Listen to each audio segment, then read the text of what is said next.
Неге KZ ақпараттық сараптамалық порталы президенттер портреті айдарымен бірқатар шетел президентінің портретін сомдап аса қызықты материалдар жариялады. Олардың қатарында өз президентіміз Қасым-Жомарт Тоқаев та бар. Мақалада Тоқаевтың қызмет жолымен атқарған жұмысы, тындырған істері ғана емес, кісілік тұлғасы да жақсы ашылыпты. Біз бүгінгі шығарылымымызда мақаланың маңызды деген жерлерін назарларыңызға ұсынамыз. Кеш жарық ағайын, бұл неге олай бағдарламасы?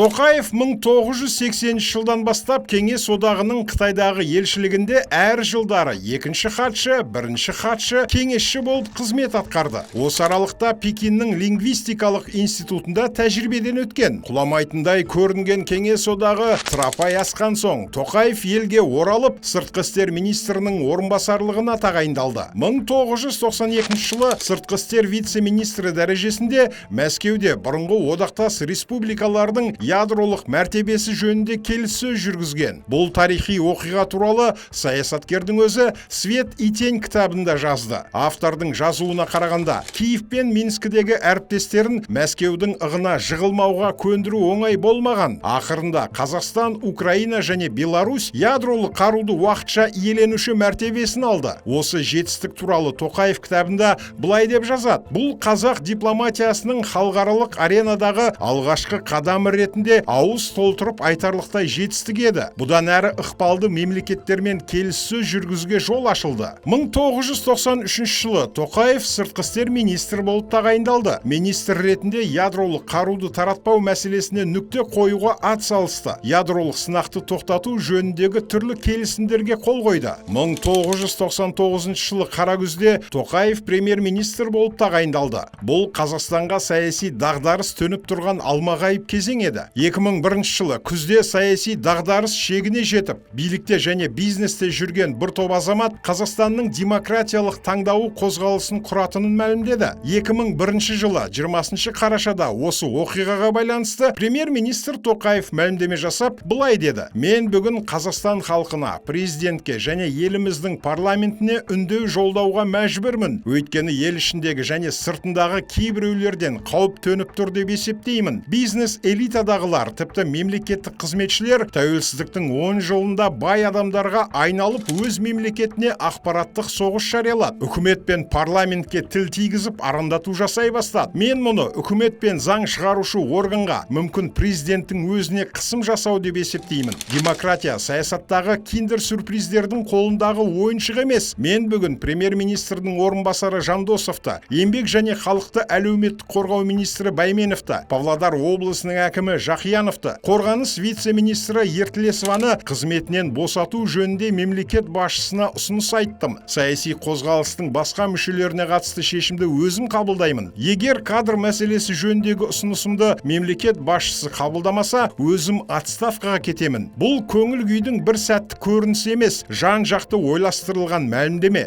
Халықаралық мәселелер маманы әрі өзге елдердің мемлекеттік құрылымын білетін маман ретінде айтамын. Хаос пен бассыздық елімізге ешқандай жақсылық әкелмейді. Премьер-министрдің бұл мәлімдемесін қоғам әртүрлі қабылдады. Қолдағандар да, қарсы шыққандар да болды. Ал билік өкілдері арасынан Тоқаевтың бұл аты шулы мәлімдемесін дәл сол кезде сынаған бір адамды білеміз. Ол Қауіпсіздік кеңесінің сол тұстағы хатшысы Алтынбек Сәрсенбайұлы. Бұл қоғамның дағдарысы емес, үкіметтің дағдарысы. Премьер-министрдің мәлімдемесіне теріс көзқараста екенімді мәлімдеймін. Жаңа саяси қозғалыстың құрылуы қорқынышты нәрсе емес, мұны сабырмен қабылдау керек деген сонда Алтынбек Сәрсенбайұлы. Қазір саяси реформалар туралы сөз болған кезде 2001 жылғы саяси оқиғаға қатысты Қасым-Жомарт Кемелұлының көзқарасы өзгерді ме деген сұрақ су бетіне қалқып шыға береді. 2001 жылдан бергі ширек ғасырда Қасым-Жомарт Тоқаев премьер-министрліктен бөлек Сенатқа 4 жылдан 2 рет төрағалық етті. Оның арасында өзі жақсы білетін Біріккен ұлттар ұйымының Женевадағы өкілдігін 2 жылға жуық басқарып келді. Осы лауазымдардың барлығы Қасым-Жомарт Кемелұлын әбден шыңдап президенттікке жақындата түсті десек, қателесе қоймаспыз. Қазақстанның қоғамдық саяси өмірін күрт өзгерткен 2022 жылдың қаңтарындағы қаңтар дүрбелеңі немесе қаңтар оқиғасына дейінгі 2,5 жыл жаңадан сайланған президент Тоқаев үшін оңай болмағаны анық. Оңай болмаған себебі қос билік мемлекеттік органдарды да, халықты да әуре сарсаңға салды. Биліктен кеттім деп мәлімдеп, бірақ еш қайда кетпеген Нұрсұлтан Назарбаев ел басқару ісіне араласуын тоқтатқан жоқ. Қауіпсіздік кеңесі арқылы баяғыша билеп төстей берді. Кадр тағайындау мәселесіне жөн жосықсыз кірісті. Ал оның үш тағаны жаңадан сайланған президентке әдейі саботаж жасады. Тек 2022 жылдың қаңтарынан кейін ғана Қасым-Жомарт Тоқаевтың нағыз президенттік дәуірі басталды. Биыл қаңтарда Егемен Қазақстан газетіне берген сұхбатында президент Қасым-Жомарт Тоқаевтың өзі